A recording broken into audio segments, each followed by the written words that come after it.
Boa tarde, esta é a 19ª aula do curso Tópicos Especiais de Metafísica 2, segundo semestre letivo de 2021. Estamos às voltas com a filosofia da ciência de Thomas Kuhn. Por quê? Não porque tenhamos feito uma volta de 180 graus no nosso itinerário, que passou da filosofia da ciência, de Hempel e Goodman em particular, para a metafísica, para a investigação sobre a realidade de espécies naturais, e agora estaremos de volta com a filosofia da ciência. Não, temos sempre presente que o nosso propósito é elucidar a questão metafísica, o debate entre realismo e nominalismo acerca de espécies naturais. E é porque Kuhn tem uma contribuição a dar esse debate que a filosofia da ciência de Kuhn nos importa aqui. Bom, eu dediquei a aula passada à noção de revolução científica, que é o conceito central de Kuhn. Está no título dos dois dos livros mais importantes dele, o livro de 1959, A Revolução Copernicana, e o livro de 1962, A Estrutura das Revoluções Científicas. Tá?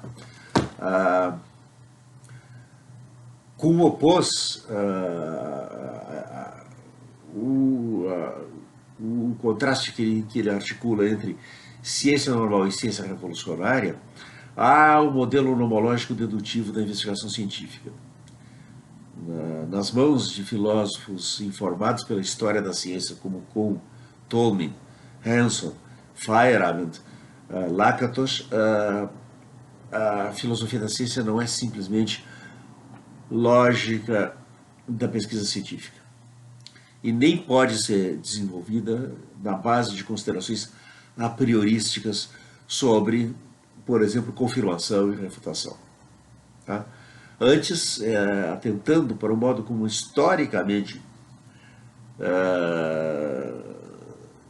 transformações aconteceram em ciências particulares, que um modelo alternativo vai se desenvolver. Tá? Nós vimos como é apenas em períodos revolucionários que cientistas se comportam, por assim dizer, como o próprio Kuhn usa essa expressão, se comportam como filósofos. Isso é, para eles, tudo pode estar em questão no corpus de conhecimento científico estabelecido. Diversamente do que acontece em períodos de ciência normal, em que a investigação em curso é a ponta de um iceberg que está para fora da água, 1/10 do iceberg, e 9/10 submersos são as suposições que os cientistas aceitam sem contestação, sendo certo que aceitar sem contestação essas suposições é parte integral do que é requerido para pertencer à comunidade científica. Bom, como as revoluções científicas importam em profundas mudanças conceituais, emerge daí um tema que Kuhn, ao lado de Feyerabend, que também empregou essa mesma noção, tornaram central na filosofia da ciência, que é a noção de incomensurabilidade.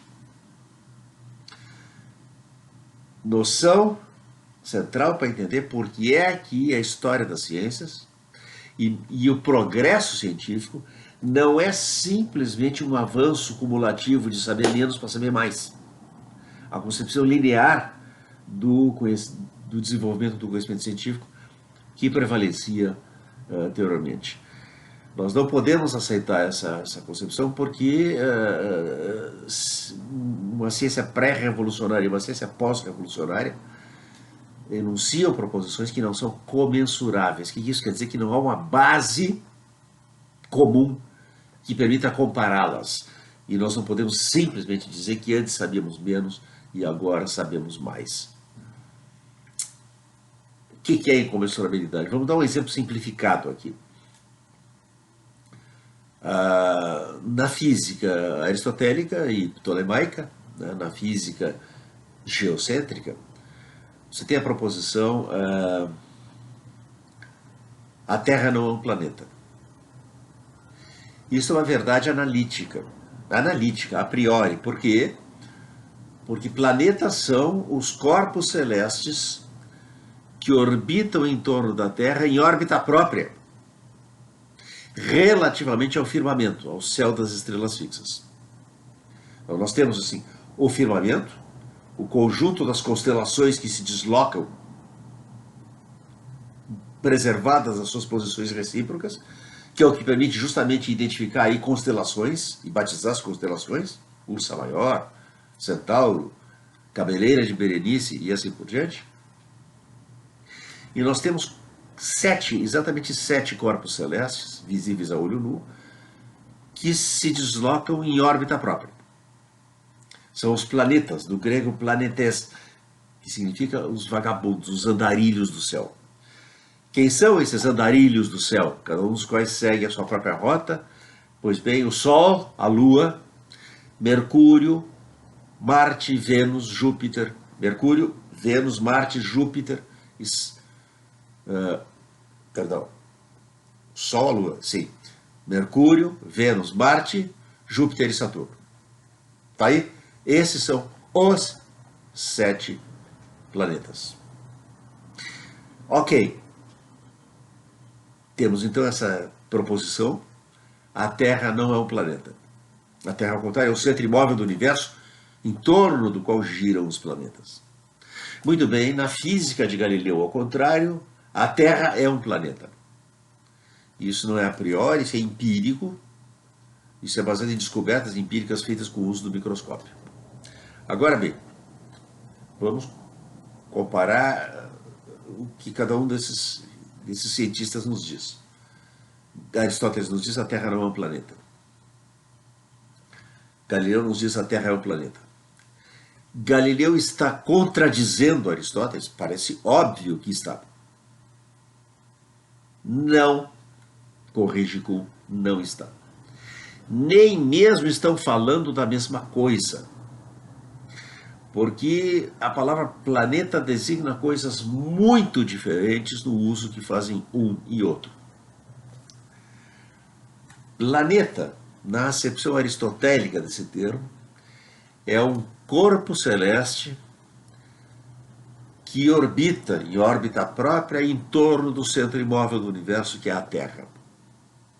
E daí se segue que planetas são os 7 planetas.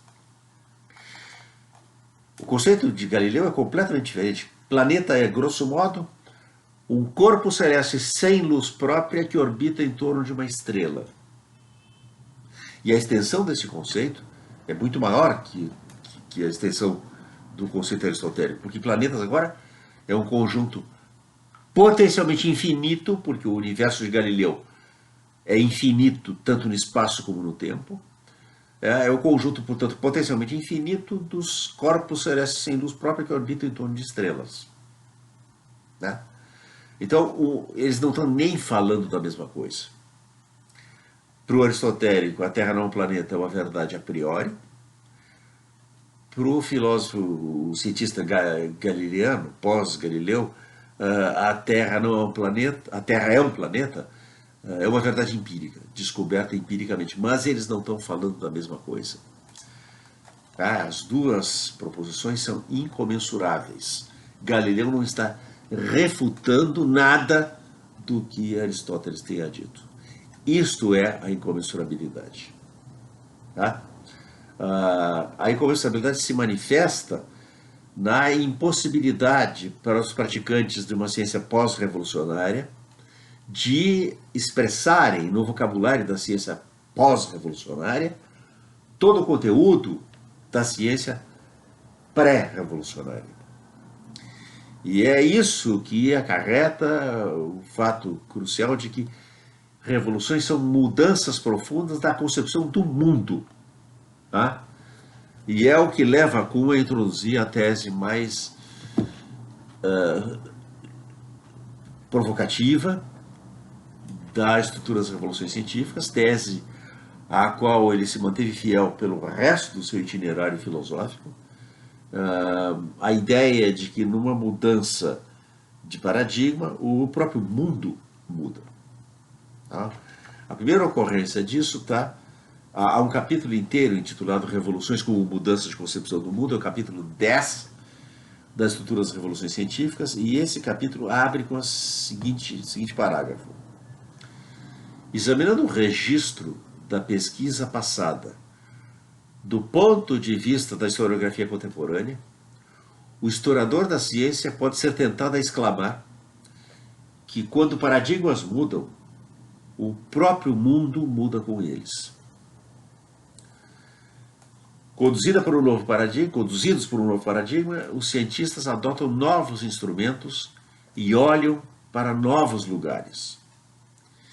Ainda mais importante, durante as revoluções, os cientistas veem coisas novas e diferentes ao olhar com instrumentos familiares para lugares para os quais já tinham olhado antes.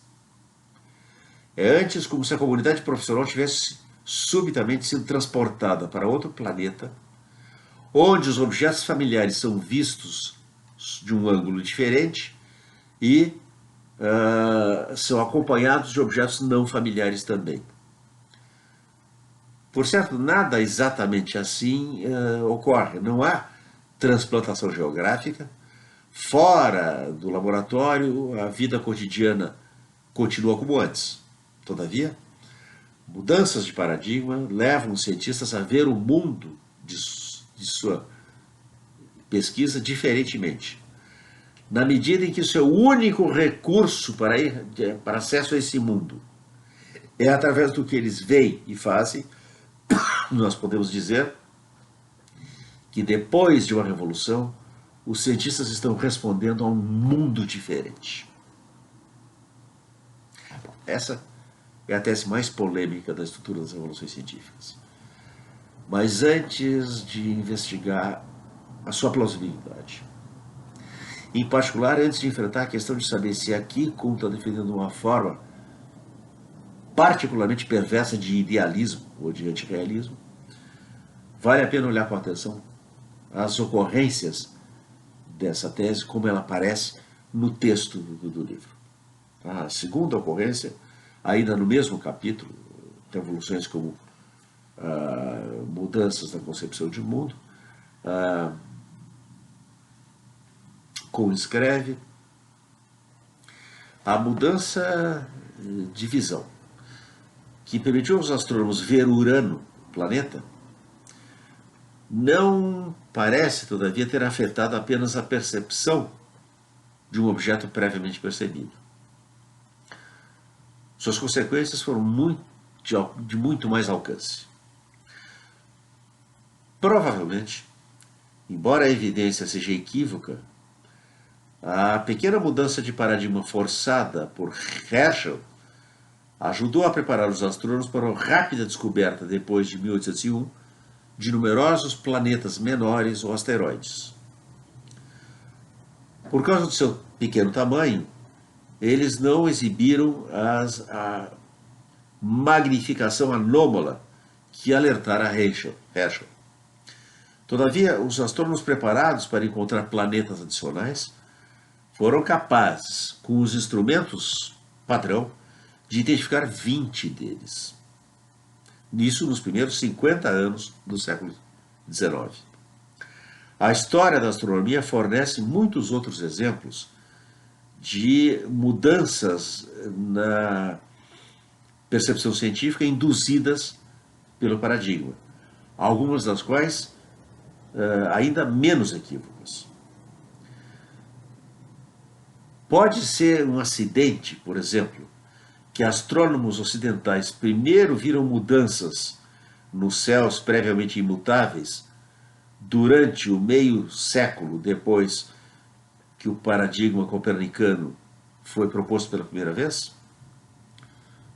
Os chineses, cujas crenças cosmológicas não excluíam a mudança celestial, tinham registrado as aparências de muitas estrelas novas no céu muito antes. Também, mesmo sem o recurso de um telescópio, os chineses tinham sistematicamente registrado a aparência de manchas solares séculos antes dessas serem vistas por Galileu e seus contemporâneos. Galileu fez vários retratos das manchas solares pela primeira vez na história do Ocidente. Nem as manchas solares e uma nova estrela eram os únicos exemplos de mudança celestial que emergiram no céu da astronomia ocidental imediatamente após a Revolução Copernicana. Usando instrumentos tradicionais, alguns tão simples como uma régua, astrônomos do fim do século XVI repetidamente descobriram que cometas andavam ao léu pelo espaço previamente reservado para os planetas imutáveis e as estrelas. A própria facilidade e rapidez com que os astrônomos viram coisas novas, olhando para velhos objetos com velhos instrumentos, nos leva a querer dizer que depois de Copérnico, os astrônomos viviam num mundo diferente. Em qualquer caso, a sua pesquisa respondia como se isso fosse o caso. Mais adiante, sempre no mesmo capítulo 10, mudanças dessa espécie não estão restritas à astronomia e à eletricidade. Já observamos algumas das transformações semelhantes da divisão que podem ser extraídas da história da química. Lavoisier, como vimos, viu oxigênio onde Priestley tinha visto ar desflogistizado. Todavia, Lavoisier teve que também mudar a sua concepção de muitas outras substâncias familiares. Ele precisou, por exemplo, ver um composto onde Priestley e seus contemporâneos tinham visto terra elementar e houve outras mudanças semelhantes. No mínimo, como resultado de ter descoberto o oxigênio, Lavoisier viu a natureza diferentemente. E na ausência de algum recurso, aquela suposta natureza fixa que ele viu diferentemente, o princípio de economia nos levará a dizer que depois de descobrir o oxigênio, Lavoisier trabalhava num mundo diferente.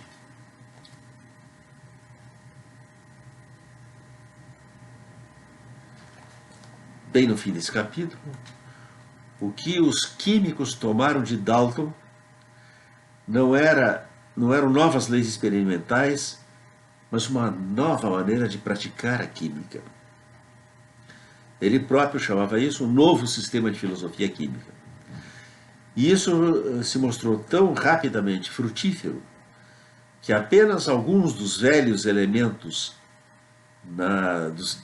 que apenas alguns dos velhos químicos, praticantes da química, na França e na Inglaterra, foram capazes de resistir à novidade. Como resultado, os químicos chegaram a viver num mundo em que reações se comportavam muito diferentemente de como tinham se comportado antes. Tudo isso aconteceu e outras coisas, mudanças típicas e importantes ocorreram. Aqui e ali, os próprios dados numéricos da química começaram a mudar. Quando Dalton, pela primeira vez, investigou a literatura química em busca de dados para suportar a sua teoria física, ele encontrou alguns registros de reações que correspondiam. Mas ele dificilmente pode ter evitado encontrar outros que não correspondiam. As mensurações de Proust sobre os dois óxidos de cobre resultaram, por exemplo, numa razão de oxigênio de 1,47 para 1, antes que de 2 para 1, como requeria a teoria atômica. E Proust é justamente o cara que poderia ter do qual se poderia esperar que realizasse, que se desse conta da razão daltoniana. Ele foi, em outras palavras, um experimentalista sofisticado. E a sua visão da relação entre misturas e compostos era muito próxima à de Dalton. Mas é difícil fazer a natureza se encaixar num paradigma. É por isso que os quebra-cabeças da ciência normal são tão desafiadores.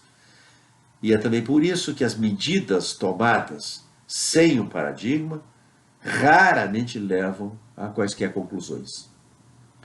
Os químicos não podiam, portanto, simplesmente aceitar a teoria de Dalton com base na sua evidência, pois muito dessa era ainda negativo.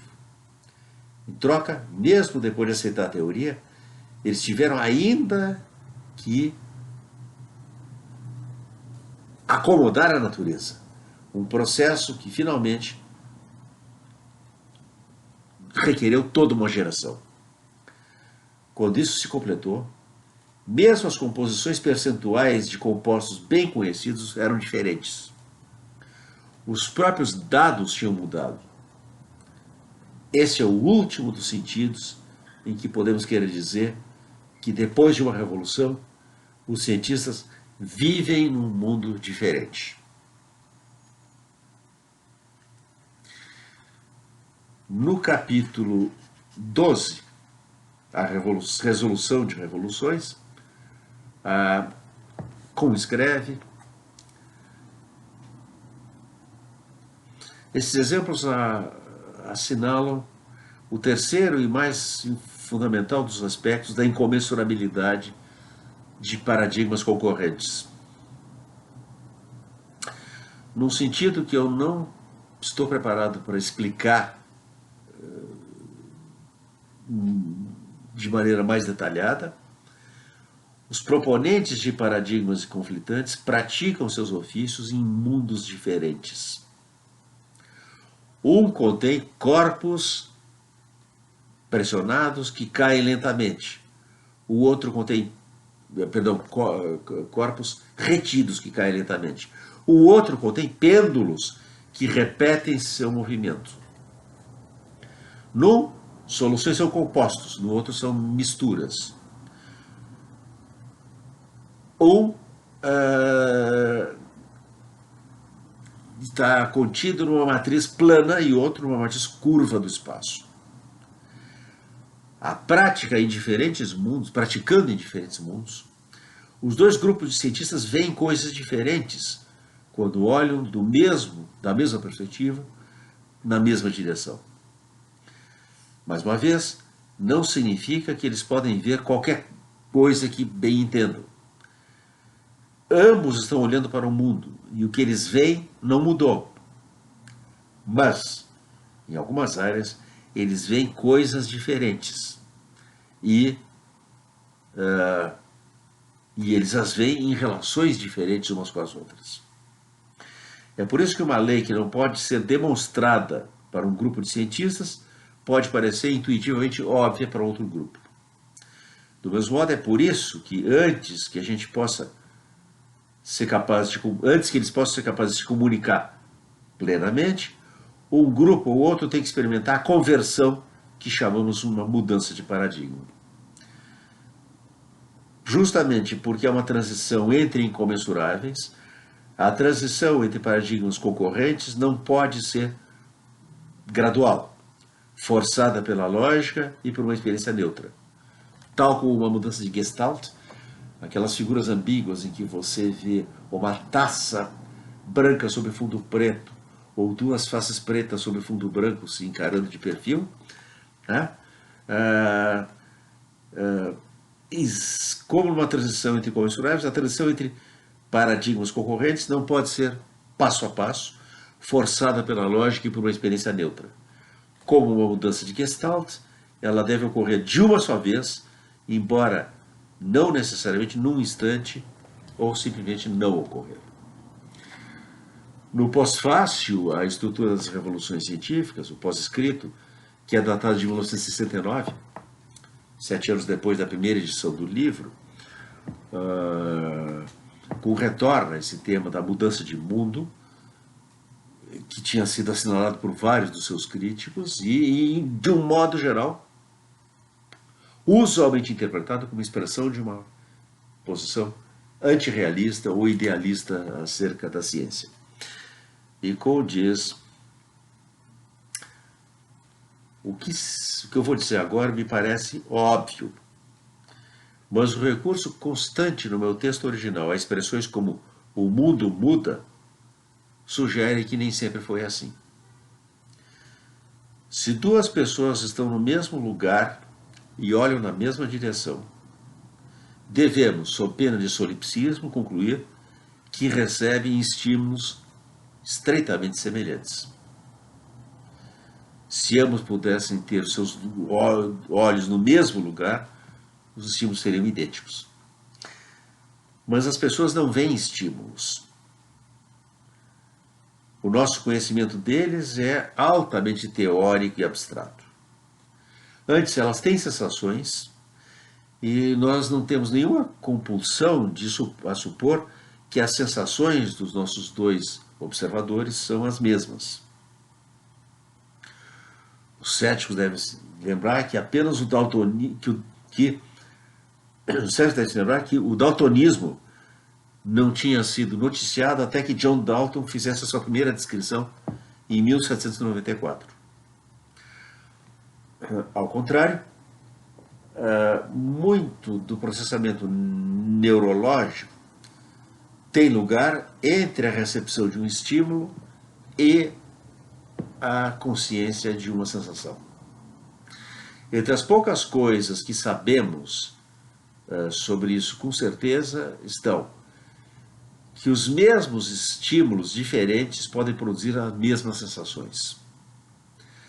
Que os mesmos estímulos podem produzir sensações diferentes. E, finalmente, que o caminho do estímulo à sensação é, em parte, condicionado pela educação. Indivíduos educados em sociedades diferentes comportam-se, em certas ocasiões, como se vissem coisas diferentes. Se não estamos tentados a identificar estímulos um a um com sensações, podemos reconhecer que eles de fato fazem isso. Observe-se agora que dois grupos cujos membros têm sensações sistematicamente diferentes ao receber os mesmos estímulos, em certo sentido vivem em mundos diferentes. Nós postulamos a existência de estímulos para explicar as nossas percepções do mundo e postulamos sua imutabilidade. Para quê? Para evitar tanto o solipsismo individual como social. Acerca de nenhuma das suposições eu tenho qualquer reserva a fazer. Mas o nosso mundo é povoado primariamente não por estímulos, mas pelos objetos das nossas sensações. E esses não precisam ser os mesmos, indivíduo por indivíduo e grupo por grupo. Na medida, portanto, que os indivíduos pertencem ao mesmo grupo e assim compartilham a educação, a linguagem, a experiência e a cultura, temos boa razão para supor que as suas sensações são as mesmas. De que outro modo compreenderíamos o sucesso da sua comunicação e mesmo o compartilhamento das suas respostas comportamentais ao seu ambiente. Eles devem ver coisas, processar estímulos, do mesmo modo, das mesmas maneiras. Mas onde a diferenciação e a especialização dos grupos começa, não temos evidência semelhante para a imutabilidade das sensações. Apenas o paroquialismo suspeito leva-nos a supor que o caminho que leva de estímulos às sensações é o mesmo para os membros de todos os grupos. Por que isso é importante? Todas essas passagens do Kuhn que eu acabo de ler denunciam uma tese que não é epistemológica, é uma tese metafísica. Kuhn está dizendo que os cientistas que trabalham antes e depois de uma revolução científica vivem em mundos diferentes. Ou seja, o mundo é povoado por entidades diferentes.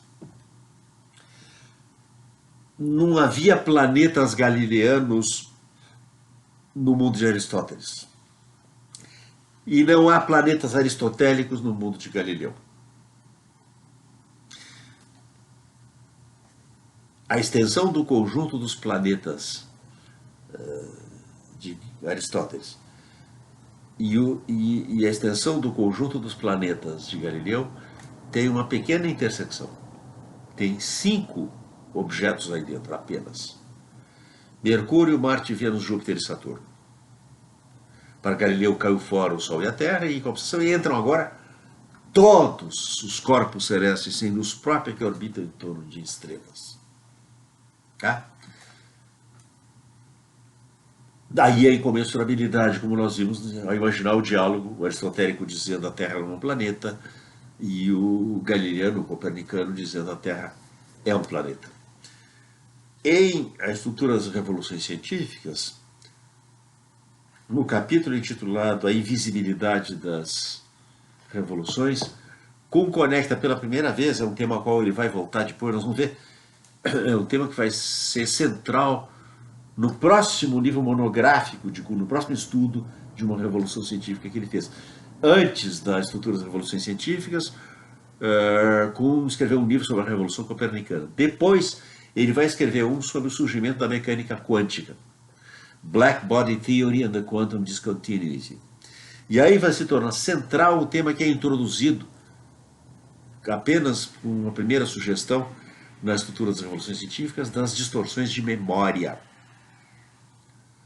O resultado, escreve Kuhn na Estrutura das Revoluções Científicas, no capítulo A Invisibilidade das Revoluções. O resultado, né, deixa eu vou voltar um pouquinho antes. Os cientistas não são, por certo, o único grupo que tende a ver o passado da sua disciplina desenvolvendo-se linearmente para o presente. As tentações de escrever história retroativamente são onipresentes e persistentes, perenes. Mas os cientistas são mais afetados pela tentação de reescrever a história, em parte porque os resultados da pesquisa científica não mostram nenhuma dependência óbvia para com o contexto histórico da investigação. E em parte porque, exceto durante a crise e a revolução, as posições contemporâneas do cientista parecem tão seguras. Mais detalhe histórico, seja do presente da ciência ou do seu passado, ou mais responsabilidade para com os detalhes históricos que são apresentados, só poderia conferir um status artificial a essa idiosincrasia, a idiosincrasia humana, ao erro e à confusão. Por que dignificar o que os cientistas, os melhores esforços e os esforços mais persistentes dos cientistas, né, tornaram possível que se descobrisse? A depreciação do fato histórico está profundamente e talvez funcionalmente arraigada na ideologia da profissão científica. A mesma profissão que atribui o mais elevado de seus valores aos detalhes factuais de outras espécies.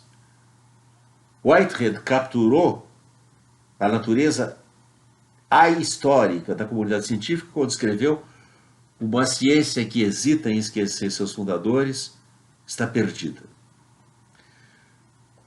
Mas ele não estava inteiramente certo, porque a ciência, como outros empreendimentos profissionais, tem seus heróis e preserva seus nomes. Por sorte, ao invés de esquecer esses heróis, os cientistas foram capazes de esquecer ou revisar as suas obras. O resultado é uma tendência persistente a fazer da história da ciência algo que parece linear e cumulativo, uma tendência que afeta os próprios cientistas quando eles olham retroativamente para a sua própria pesquisa.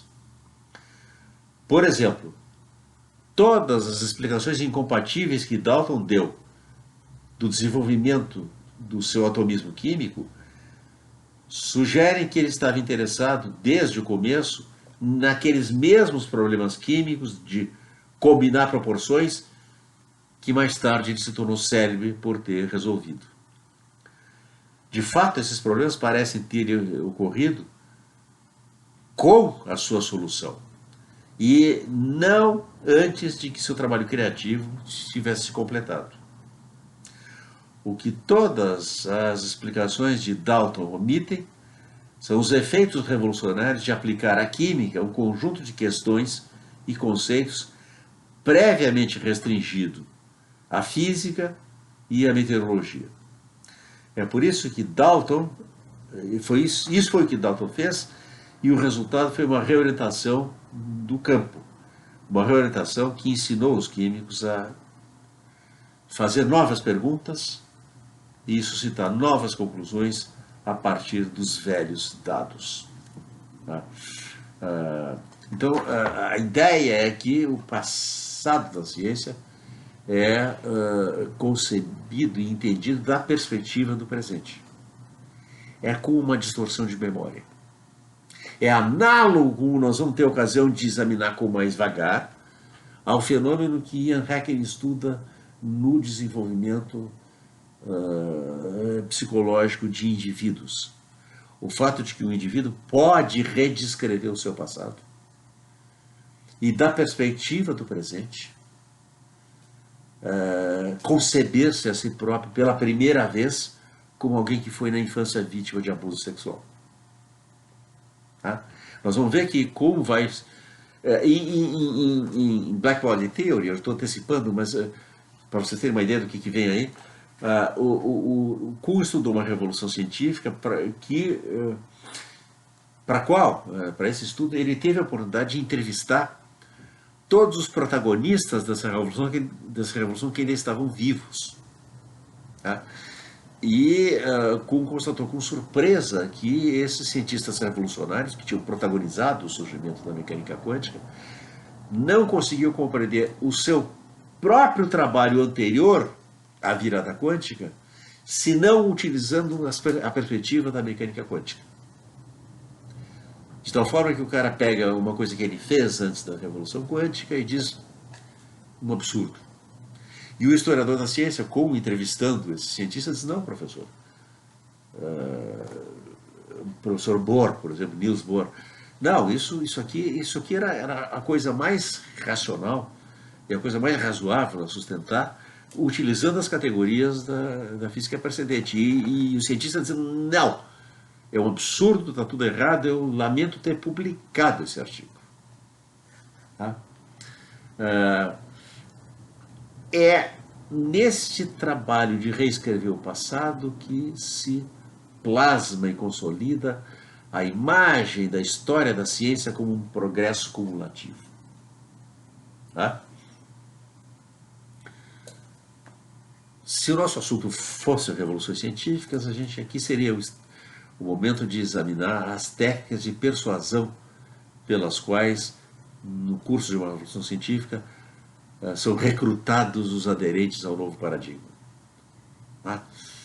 Basicamente são 3 estratégias de propaganda, e é saber que o novo paradigma resolve os velhos problemas que ficaram sem solução, que o novo paradigma prevê novos fatos e que ele é mais elegante, mais simples. Por exemplo, Copérnico, olha, cara, o meu modelo heliocêntrico do universo é muito mais simples e por isso muito mais elegante do que o modelo geocêntrico que se tornou assim tão complicado.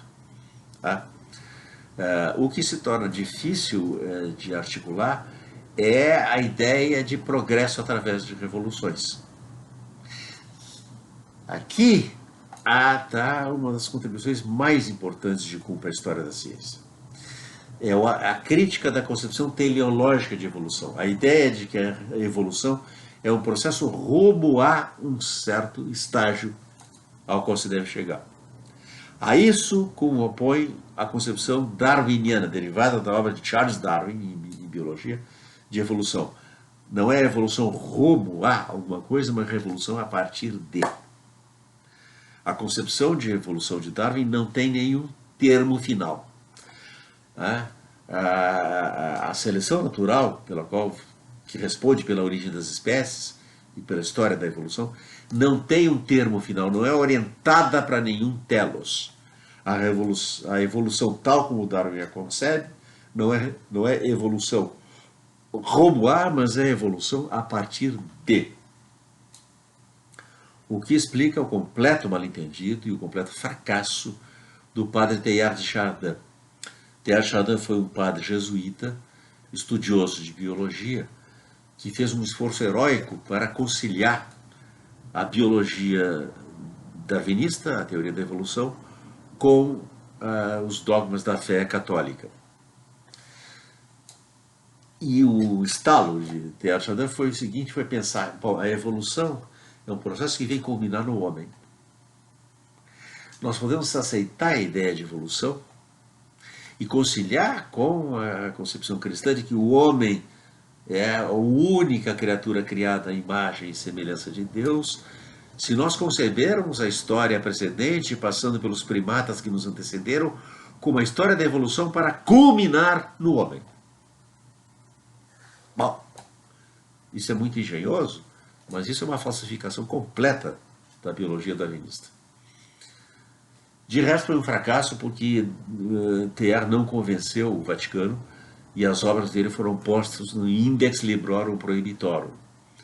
Além de estarem errados, os livros de Teilhard foram proibidos pelo Vaticano. Tá?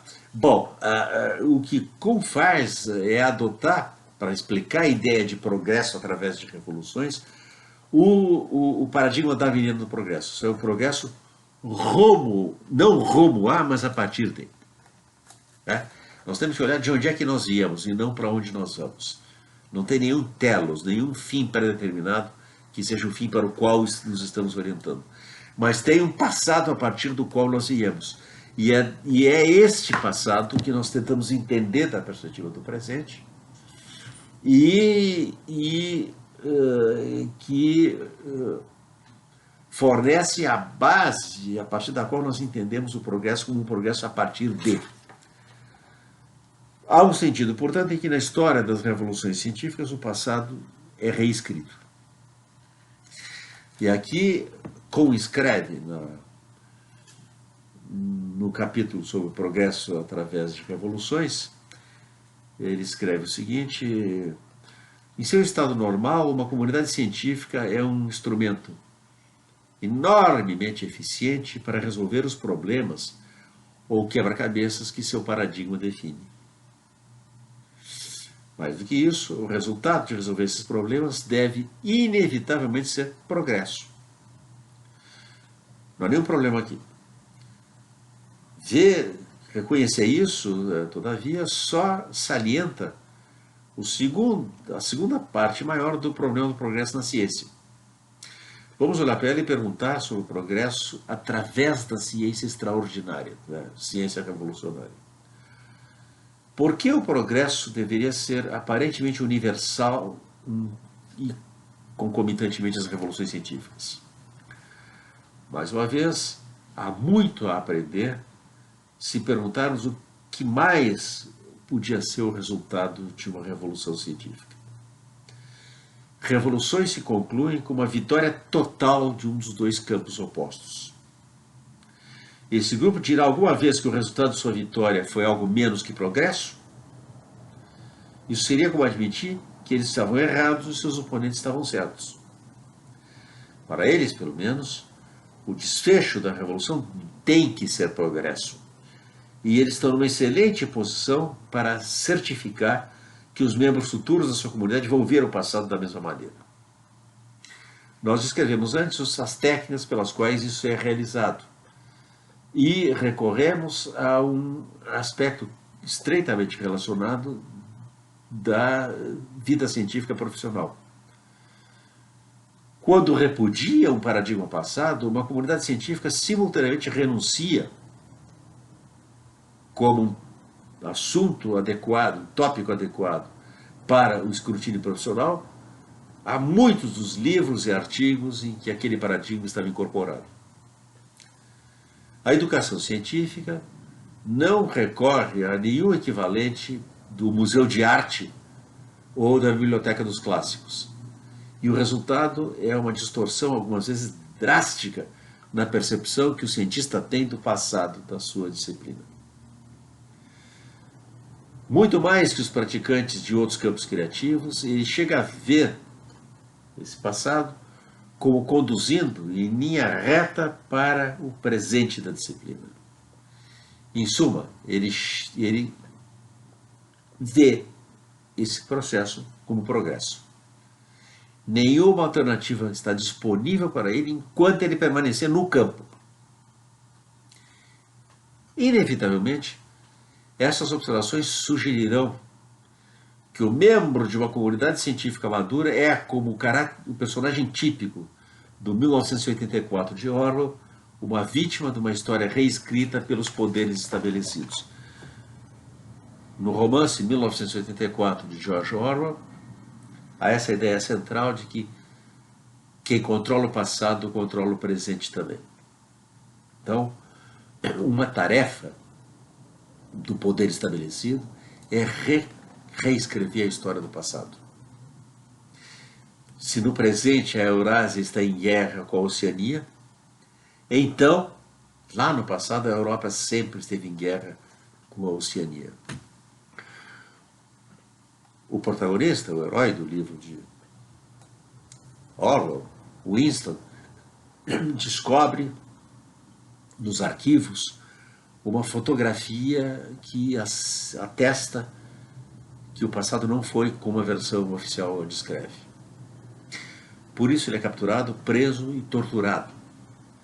E torturado até o limite em que ele deve admitir que o que é verdadeiro ou falso não é como as coisas são, mas como o partido, que é o poder estabelecido, diz que elas são.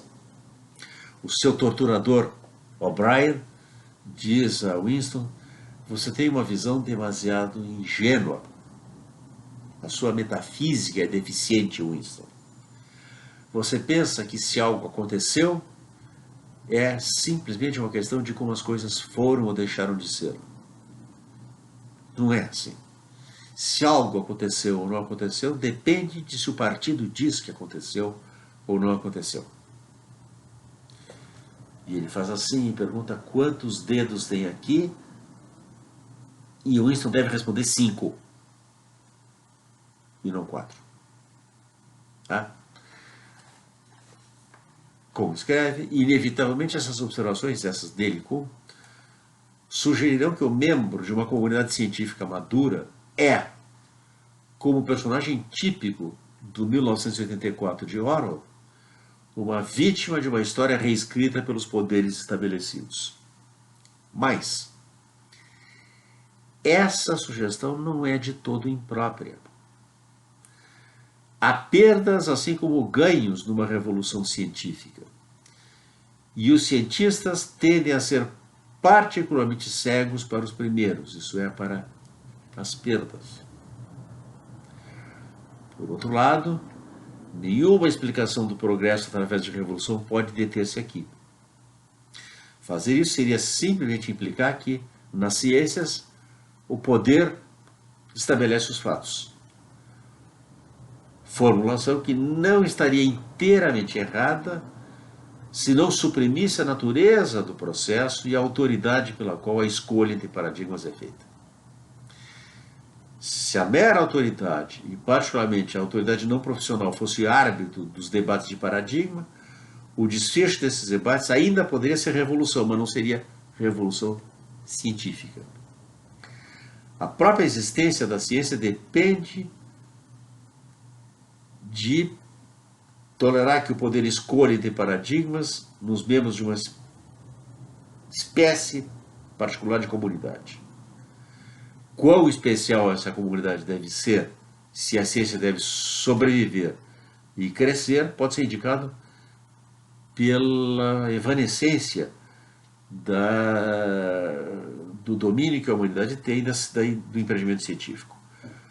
Toda a civilização de que temos algum registro possui uma tecnologia, uma arte, uma religião, um sistema político, leis e assim por diante. Em muitos casos, esses aspectos da civilização se desenvolveram como os nossos próprios. Mas apenas a civilização que descende da Grécia helênica possuiu mais do que a ciência mais rudimentar. O grosso do conhecimento científico é um produto da Europa dos últimos séculos. Nenhum outro lugar ou tempo suportou as comunidades muito particulares das quais a produtividade científica provém. Nós vamos voltar a essa ideia de um passado reescrito da perspectiva do presente, reescrito do ponto de vista privilegiado que é o presente, porque isso vai ajudar a entender não apenas a noção de revolução científica, mas também a ideia de distorções de memória que podem ser induzidas por uma revolução científica, como Kuhn vai estudar no livro sobre a mecânica quântica, mas também a maneira como o passado individual é reescrito para cada indivíduo, do modo como o nominalismo dinâmico de Ian Hacking permite elucidar. Isso vai finalmente preparar o caminho para o confronto entre a história da ciência, tal como Kuhn praticou, e a concepção dos designadores de espécies naturais como designadores rígidos, tal como Hillary Putnam e Saul Kripke articularam. Nós vamos então dar uma olhada na nossa agenda. A interpretação proposta por Hacking da noção de trabalhar num novo mundo. Que nós vamos, essencialmente vai ser a ideia de que antes e depois da Revolução Científica você tem os mesmos indivíduos, mas não tem as mesmas espécies. Tá? Aí o movimento vai ser um movimento dialético. Nós vamos contrapor a isso a concepção dos designadores de espécies como designadores rígidos, que envolve uma concepção essencialista de espécies, e nós vamos dar uma olhada em algo que é muito pouco conhecido e utilizado na literatura até hoje, infelizmente, a saber, a crítica sofisticada que Kuhn articulou à concepção de designação rígida de Putnam e Kripke. Onde é que essa concepção de que dos designadores de espécies como designadores rígidos está articulada? Em Putnam, numa série de ensaios que começa com It Ain't Necessarily So e vai culminar, que é da década de 60, e vai culminar em 1975 em The Meaning of Meaning. E em Kripke, na terceira das conferências, Naming a Necessity, de 1970, publicadas em 1972, está fazendo exatamente 50 anos agora. Kuhn abordou essa concepção dos designadores de espécies naturais em dois escritos importantes, que em parte se sobrepõem. Um deles é Mundos Possíveis na História da Ciência, que foi republicado na coletânea póstuma de Kuhn, The Road to Structure, o caminho desde a estrutura. E há um artigo publicado nos Minnesota Studies in Philosophy of Science, cujo título é Dubbing and Redubbing, que é mais ou menos assim, batizando e rebatizando a vulnerabilidade da designação rígida.